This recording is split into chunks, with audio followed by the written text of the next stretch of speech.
I mean, Klári von Neumann, she's like at Los Alamos as someone with absolutely no training in physics or mathematics, talking one-on-one with Nobel Prize winners, the people who invented nuclear weapons, and like telling them, this is what the simulation did, here's my ideas for it, here's what these calculations mean, which is pretty incredible. I'm Katie Hafner, and this is Lost Women of Science, where we unearth the stories of scientists who haven't gotten the recognition they deserved. This season, we focus on Klári von Neumann, who wrote some of the earliest lines of computer code in the 1940s. In the last episode, we took you deep into the workings of the ENIAC, that groundbreaking early electronic computer Klári programmed. This episode is all about what Klári's programs actually did. And it raises some uncomfortable questions, particularly now, because the force pushing the burgeoning field of computing forward was the nuclear arms race. We're zooming in on a particular moment in time, a time span of about 7 years after the Second World War.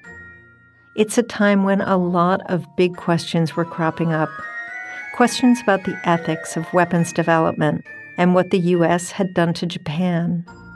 And it's a time before Los Alamos had its own computer, when the ENIAC, which lived in Aberdeen, Maryland, was the most powerful machine around. So this post-war moment, it was a strange one for Los Alamos.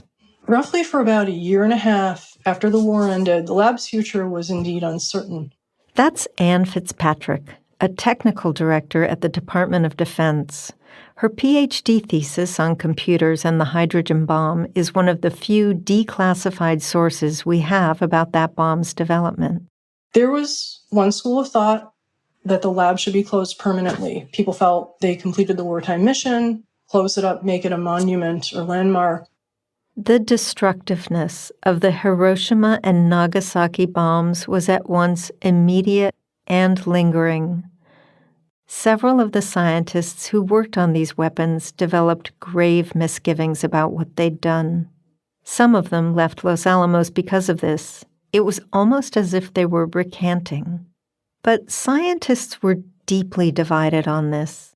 And then there was another school of thought. They wanted to continue work on nuclear weapons development. We had so many refugee scientists who had fled fascist Europe and the rise of Hitler, and they were terribly afraid of the Russians. One of these refugee scientists was John von Neumann.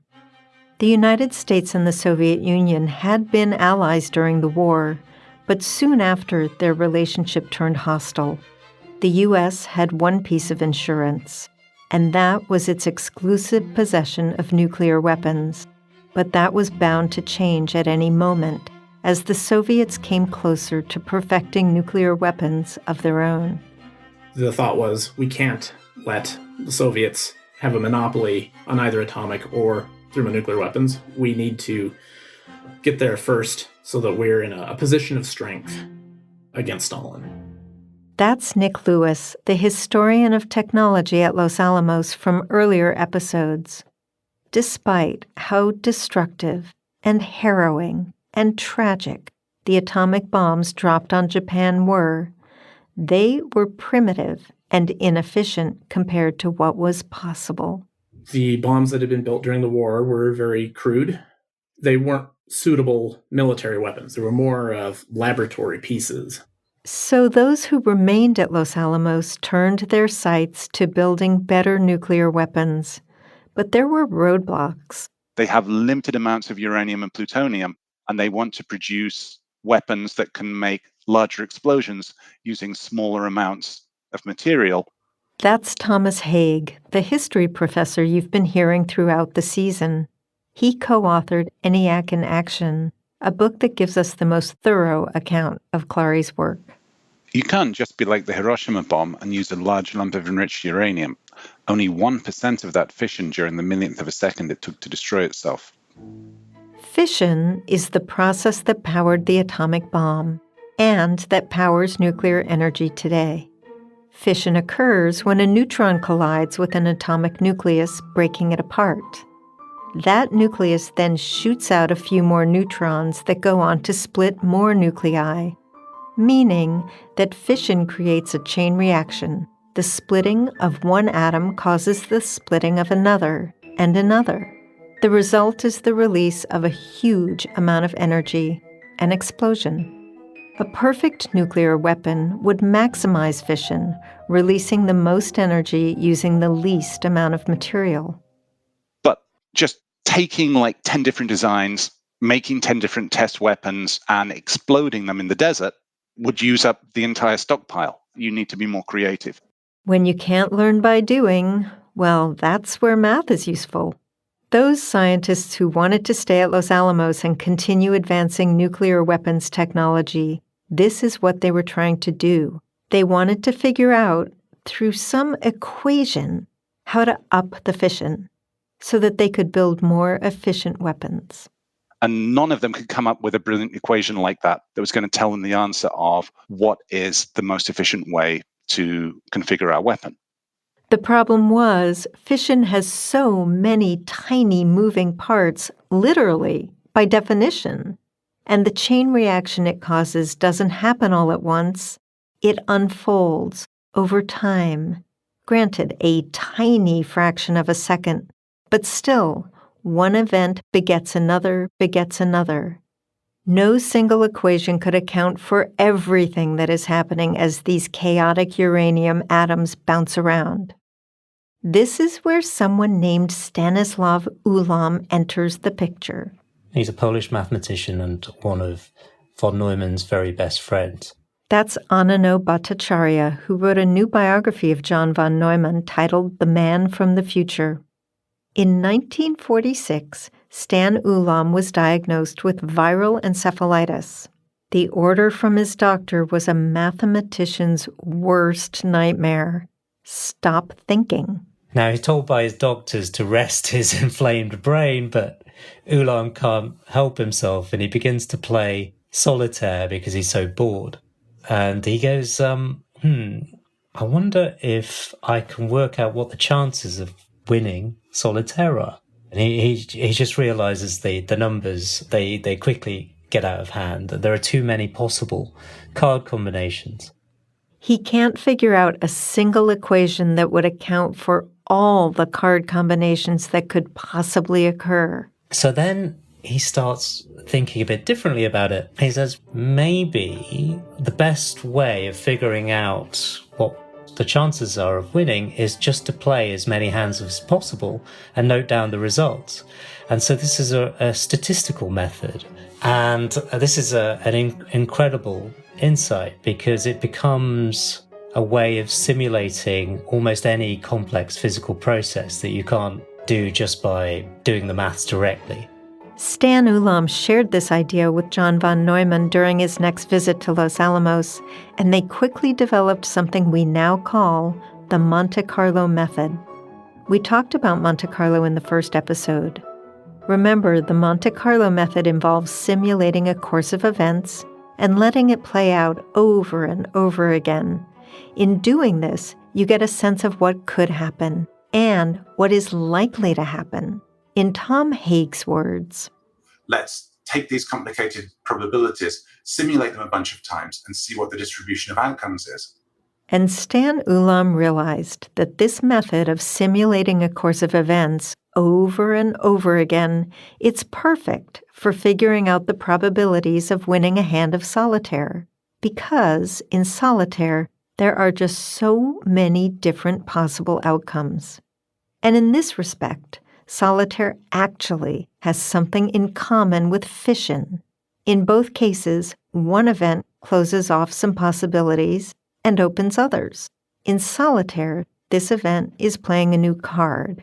In fission, it's the splitting of a nucleus. It turns out, while you can't solve mathematically the problem of neutrons bouncing around inside a bomb definitively with mathematics, because it's just too complicated, what you can do is use the Monte Carlo method. When you use the Monte Carlo method to figure out what happens inside a bomb, you follow the path of individual neutrons. In doing so, you learn how likely it is that a neutron will undergo fission, and whether that fission will trigger a chain reaction. If enough chain reactions occur in the simulation, the bomb will explode in real life. If a neutron is traveling at a certain speed through the core sector of the weapon, what are the odds it has hit another nucleus? If it hits another nucleus, what are the odds that it causes a fission to continue the chain reaction, or that it's just harmlessly absorbed? The scientists at Los Alamos were asking these questions because they wanted to optimize nuclear weapons, and the Monte Carlo method could provide the answers. The problem now was just, well, how do you do it? So obviously, conceptually, there's nothing in the process of Monte Carlo simulation that has to be done with a computer. But because it involves carrying out this laborious chain of simulation over and over again, if humans were doing it, it would take them a long time. It was pretty much impossible to do these simulations without a computer, but there was no sophisticated computer on site at Los Alamos. The lab needed people off-site with access to powerful computers. So Los Alamos was much more reliant on people who are not even necessarily there full-time and working as contractors. And because this is a brand new field, when the lab calls on these off-site contractors, they define the work of computer programming as they go. It lowers the barrier of entry for getting other people involved. In this post-war moment, Los Alamos became a netherworld that was once nowhere and everywhere. A lab with employees spread out across the country where secrecy and circumstance meant that typical rules and requirements did not apply. And that's when Klári von Neumann comes into the picture. That's Nick Lewis again. Klári's connection to Johnny meant she had access to a computer. So in the summer of 1947, she joined this Los Alamos netherworld from all the way in Princeton. She was a remote worker before working remotely was even a thing. And the lab hired Klári von Neumann as an outside consultant to write the program for the very first Monte Carlo calculation. The issue was, well, how do we do that? We've never coded for something like this before. Fortunately, there was now a machine that was up to the challenge, the ENIAC, the first general-purpose electronic computer. If you listened to our last episode, you've definitely heard of the ENIAC. Right around the time Stan Ulam and John von Neumann developed the Monte Carlo method, Johnny decided to reconfigure the ENIAC so that it could run bigger, more complex problems, by which I mean Monte Carlo nuclear weapons simulations. Klári was brought in to do something that had never been done before, create a series of Monte Carlo simulations that the ENIAC could understand. In essence, her job was to turn physics problems into computer code.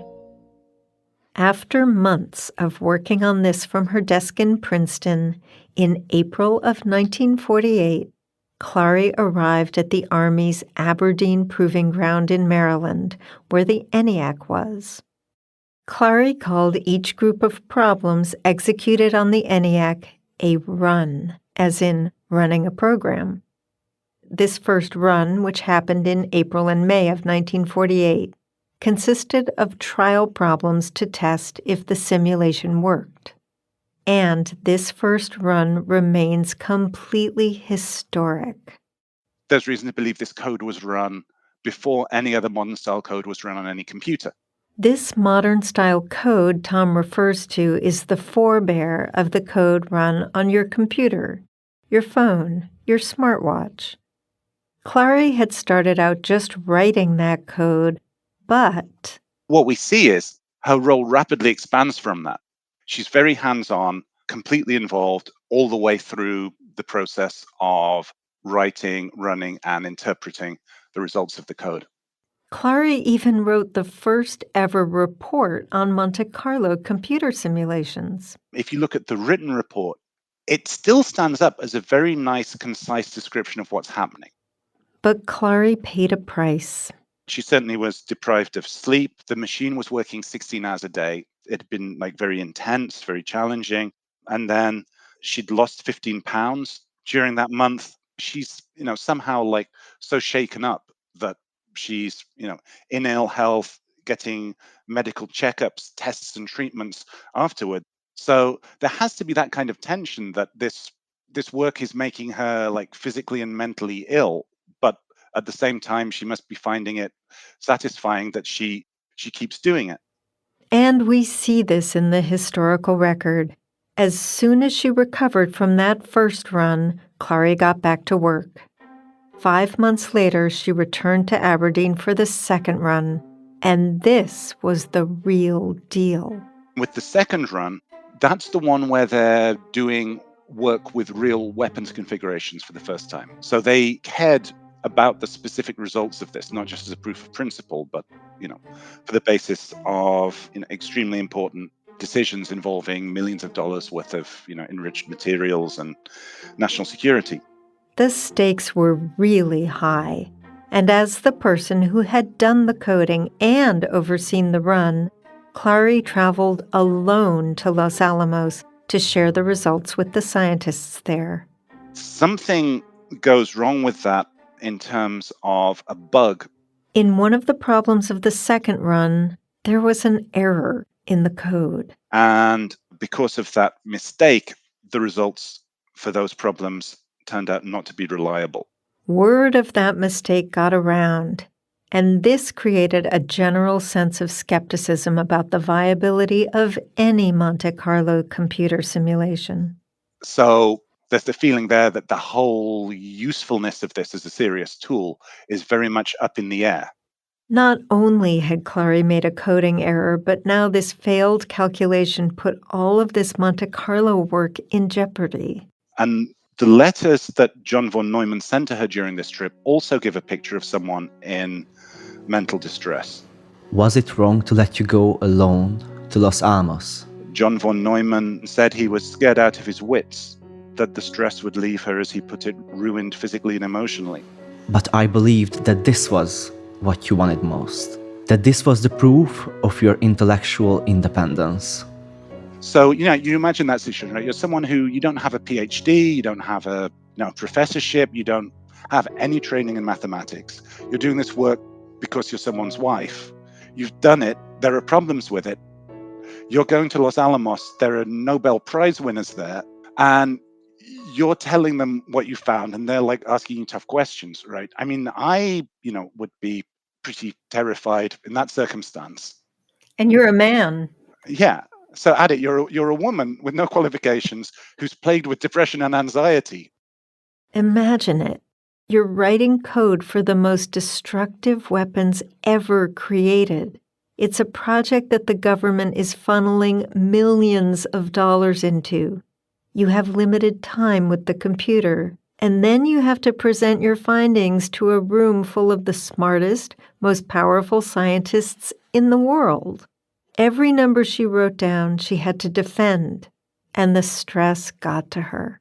But from everything I've learned about Klári, at no point in her life did she allow herself to feel defeated for very long. So in May of 1949, Klári led the work on the third run of Monte Carlo fission simulations. Klári von Neumann took a very prominent role again in this one. During the third run, Klári trained some new recruits. Among them was physicist Harris Mayer and his wife Rosalie. 10 years ago, George Dyson, a science historian featured in earlier episodes, spoke with Harris about his experience. But I told him I don't know anything about machines. That's Harris Mayer. He was concerned about his lack of experience, but the higher-ups at Los Alamos assured him that this was okay. He'd be trained by the veterans, meaning Klári. Klári was one of the first people that knew how to program, and she felt she was very important in this. So Klári thought that we were taking things away from her by taking her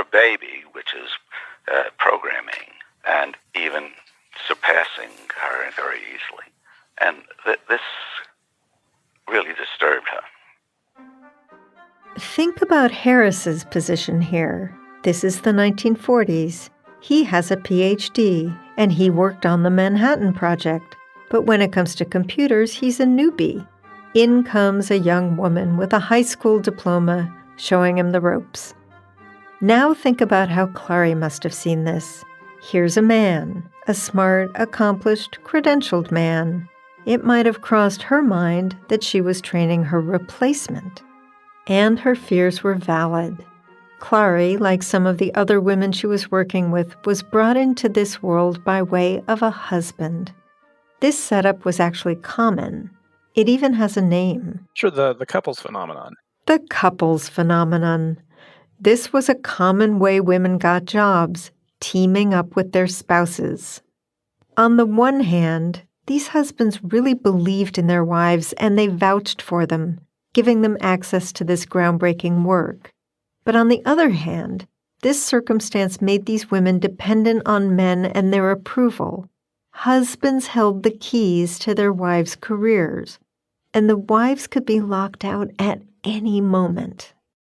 It is important to note, though, that at this moment, Klári wasn't actually being pushed out. In fact, during the third run, the run Harris Mayer was talking about, she has these different kinds of expertise and skills that make people respect her and let her make these connections on her own, organizing the third run with very little involvement, as far as we can see, with John von Neumann.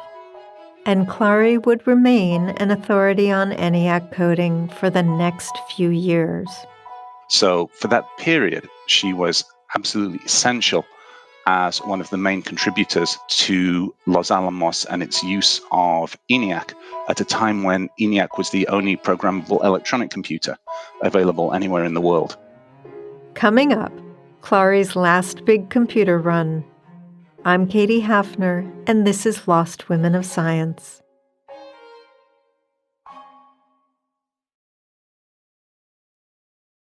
And then the final block of calculations that Klári von Neumann was deeply involved with were the calculations in 1950 for the super.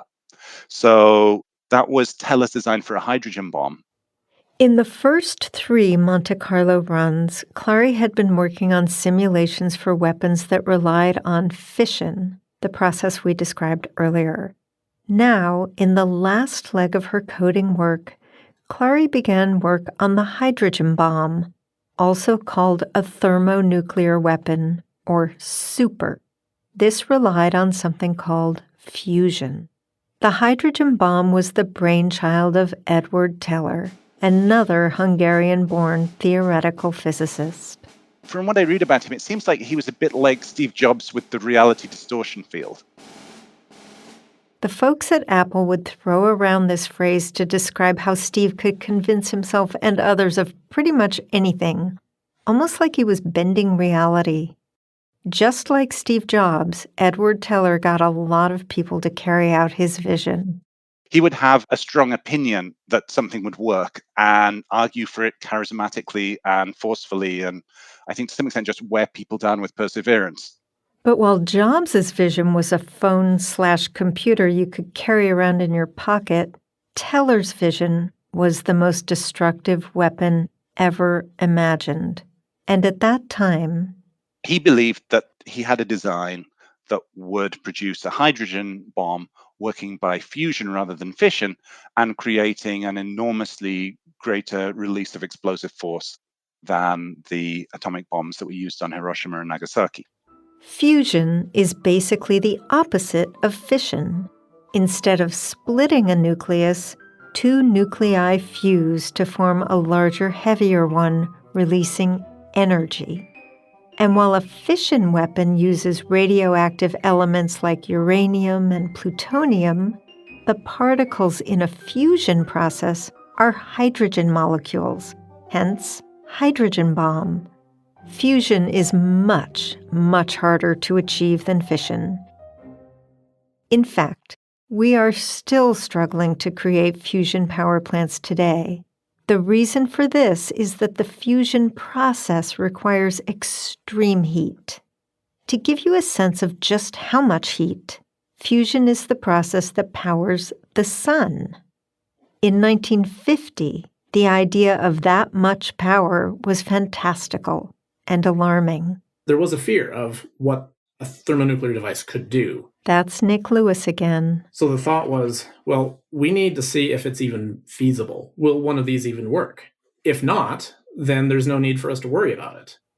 Los Alamos had been researching thermonuclear weapons since the early 1940s, but because fusion was so much harder to accomplish, fission had been its main priority. And then, of course, 1949, the USSR detonates its first fission device. That's Anne Fitzpatrick again. She's a nuclear weapons expert.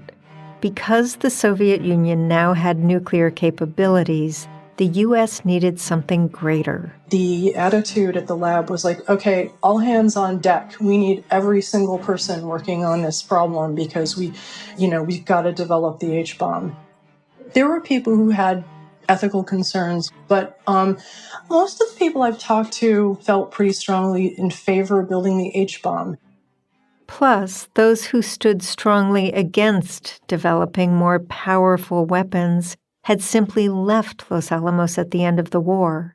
We don't know what Klári thought of the news that the Soviets were developing nuclear weapons, and we don't know what she thought of the work she was doing. We don't even know if she was given all the details. What we do know is that her day-to-day work must have felt only distantly related to its implications. For Clara von Neumann, whose entry point to this is a flow diagram where everything has already been abstracted to mathematics in boxes, and then her job is to turn that into computer code.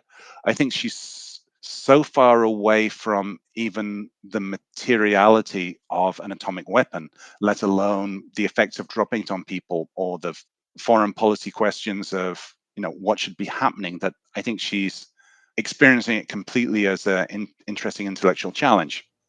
Tom's so right. Klári was so removed from the consequences of it all. She was working on a simulated reality in a world that existed within the computer. It's another netherworld, something that is at once there and nowhere. That's a danger of computer simulations, both then and now. They create this distance between the programmer and the real world, between code and its consequences. Many of the scientists who surrounded Klári didn't see this disconnect as an issue. Stan Ulam, the guy who had the idea for Monte Carlo, once said to his wife, Françoise, "Even the simplest calculation in pure mathematics can have terrible consequences. What would Archimedes and Newton have done if they had cared about the consequences of their thoughts?" And so, in this theoretical way, Klári kept working towards a terrifying potential reality, a workable hydrogen bomb. In the summer of 1950, her work on the Super began in Aberdeen, and unfortunately for Edward Teller, those calculations put the final nail in the coffin of the idea that his plan for a hydrogen bomb was workable. But Teller, a fervid hawk, didn't give up. He soon teamed up with Stan Ulam and... He and Ulam get together and come up with the design for an actual workable hydrogen bomb using different principles, and that's the one that the hydrogen bombs that we have today are directly descended from. In her memoir, Françoise Ulam, Stan's wife, writes that the day the two men figured this out is etched in her memory. She came home to find her husband staring blankly out the window. In a small voice, he said to her, "I found a way to make it work. It will change the course of history." A hydrogen bomb has never been used in war. It's hard to comprehend the level of destruction it would cause. It's at least 100 times more deadly than the atomic bombs dropped on Japan. And we're sitting on a stockpile of these bombs, banking on nuclear deterrence, just hoping they'll never be used. After Klári's super calculations in 1950, something changed. By the summer of 1951, the Institute for Advanced Studies Computer was finally becoming operational.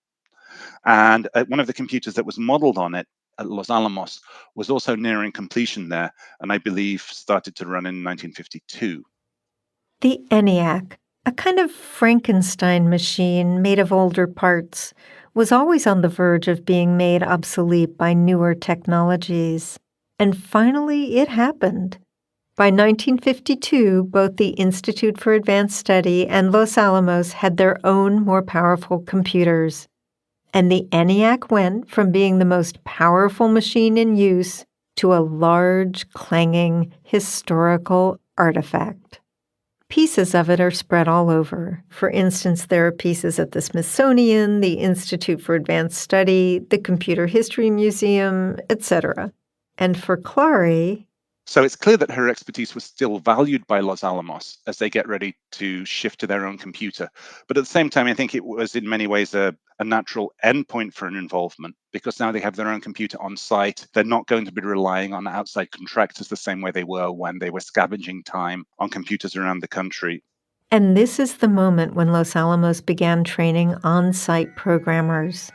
So this netherworld, as Los Alamos had been during the post-war period, it became something much more conventional. What's unusual in Klári von Neumann's case is she's not coming from a scientific discipline. And I think it's that kind of transition into scientific computing that goes away as the field becomes more professional. As the field started to professionalize, Klári's coding work started to taper off. At Los Alamos, computing, coding, this was initially open to someone like Klári, a consultant who happened to be in the right place at the right time. But once the expectations and requirements for the work became more standardized, this started to change. The netherworld and its shadowy opportunities were replaced with the real world, complete with its credentials, standard procedures, limitations, and biases. But Klári did have another big contribution to make before she left the field for good. She helped convert her original Monte Carlo codes to run on Los Alamos' new computer, the ENIAC. So in a way, her work in developing Monte Carlo for the ENIAC survived into the work done on the ENIAC, which has survived since then in the continued work at the lab today in computing. Monte Carlo isn't some obscure algorithm used only at Los Alamos. Far from it. In the past 74 years since those first ENIAC runs, the Monte Carlo method has been used in just about every professional field you can think of. Election predictions, that's Monte Carlo. Weather forecasts, that's it too. Monte Carlo is used to determine risk in financial investments, to estimate the chances of a nasty new COVID variant, and so much more. And Klári was there right from the start. She helped put all of this in motion. After 1952, Klári did continue to share her expertise with scientists and programmers at Los Alamos, but she never had the same leadership role that she took on in those early Monte Carlo runs. Her gigs got fewer and fewer, and then, just a few years later, in 1955, something took her out of the work entirely. On the 9th of July of that exceptionally hot summer, Johnny collapsed. At first, Johnny was told he was suffering from nervous exhaustion. But after returning to the doctor less than a month later, he got a new diagnosis. This was cancer in an already very advanced and metastasized form. That's probably a pretty hard stop on Klári von Neumann having, the ability to engage in this kind of correspondence. It's going to just shake everything up fundamentally. Johnny's diagnosis was bone cancer, and the cancer had already spread to many parts of his body. He soon needed a wheelchair to get around. In March of 1956, he was admitted to Walter Reed Hospital in Washington, D.C. Johnny deteriorated rapidly. I don't think anything comforted him. He was simply inconsolable about the fact that he was dying. That's Marina von Neumann-Whitman, Johnny's daughter. By all accounts, Johnny was frightened. In a surprise to everyone close to him, he even turned to Catholicism, asking to see the hospital's priest. When the cancer affected his brain, he started sleep-talking in Hungarian. He tried to do simple arithmetic and couldn't, and it was more than I could handle emotionally. Over the year and a half between Johnny's diagnosis and his death, Klári was his unflagging caregiver. As part of that job, she facilitated final visits from everyone in his life, but there was really only one man, one person whom he wanted to see. And that was the mathematician Oswald Veblen, who'd been a father figure to Johnny, helping him get his jobs at Princeton and at the Institute for Advanced Study. Klári wrote letters begging him to come, but in the end, he did not come. Johnny's hawkish tendencies, his willingness to push forward with a weapon still deadlier than those dropped on Japan, that was just too much for some of his peers to bear, even those who had been closest to him. Veblen never forgave him. That's a harsh rejection for a man on his deathbed, and I can't imagine how dark that entire episode must have been for Klári as well. She was unable to give her husband his last wish. John von Neumann died on February 8, 1957. He was 53. Johnny opened doors for Klári into a brief career where her talents could shine. He showered her with praise and bolstered her confidence. But he did not do the work for her. But for reasons of time, place, and who knows what else, she didn't continue to pursue a career in this thing she'd grown expert in. As for the legacy of Klári's work, I think of this less in terms of what it did, and more in terms of what it meant. Klári wrote what is probably the first modern-style computer code ever run on a computer. In doing so, she wrote history. The origins of coding we do today can be traced to the programs that came from Klári's own hand, the Monte Carlo runs she coded in the late 1940s. Next time on Lost Women of Science, Klári's brush with paradise. This has been Lost Women of Science. Thanks to everyone who made this initiative happen, including my co-executive producer Amy Scharf, producer Sophie McNulty, associate producer Ashreya Gupta, senior editor Nora Matheson, composer Elizabeth Yunan, and the engineers at Studio D Podcast Production.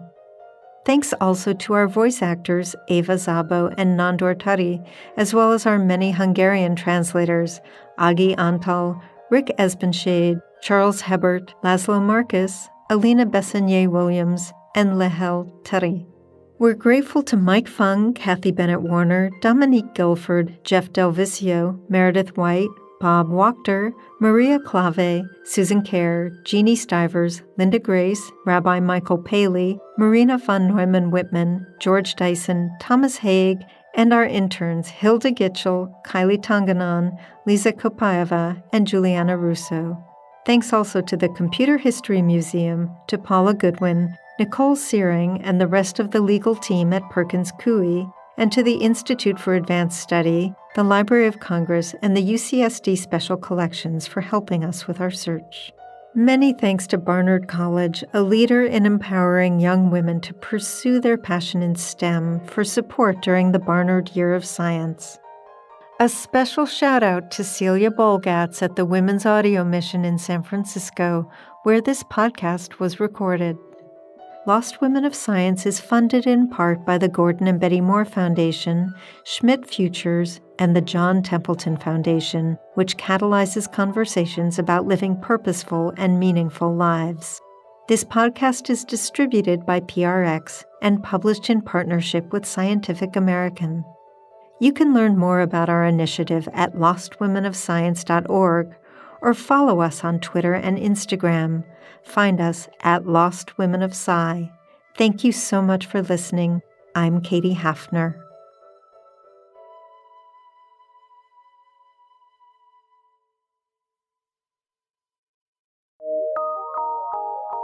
From PRX.